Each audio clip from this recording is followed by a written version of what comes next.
दिव्या विश्वनाथ तावडे. मी नेहरू बोलतोय. याविषयी थोडी माहिती सांगणार आहे. थोडं बोलणार आहे. नमस्ते बालमित्रांनो, मी नेहरू बोलतोय. कसे आहात मित्रांनो? मजेत ना?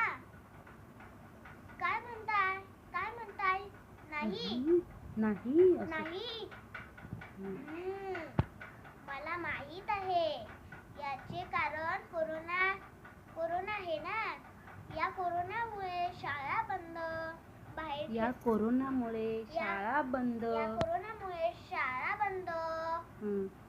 बाहेर खेळणे बंद.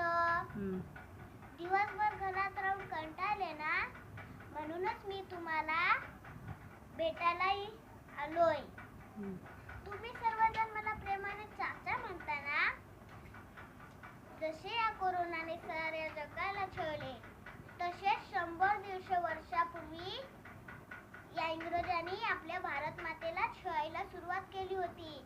माझा जन्म एका श्रीमंत कुटुंबात झाला होता, पण मला माझ्या भारत मातेला इंग्रजांच्या लढ्यातून सोडवायचे होते.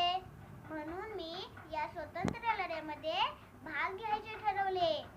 मी माझा आदर्श गांधीजींना मानले व त्यांच्यासारखेच जगायचे ठरवले. मला अनेकदा इंग्रजांनी कैद केले व तुरुंगात टाकले. माझ्यासारखे अनेक क्रांतिवीरांनी तुरुंगवास भोगत होते, पण आम्ही निराश नाही झालो. हिमतीने लढत राहिलो आणि 15 ऑगस्ट 1947 रोजी भारत मातेला स्वतंत्र केले आणि मला भारताचा पहिला पंतप्रधान म्हणून मान मिळाला. म्हणून तुम्ही पण या कोरोनाशी हिमतीने लढा. निराश होऊ नका. मास्क वापरा, स्वच्छ हात धुवा,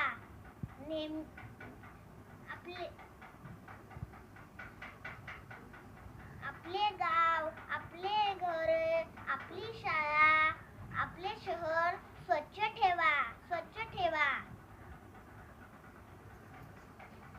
हसत खेळत राहा व नेहमी अभ्यास करा. चला मित्रांनो, मी तुमचा निरोप घेतो. जय हिंद, जय भारत.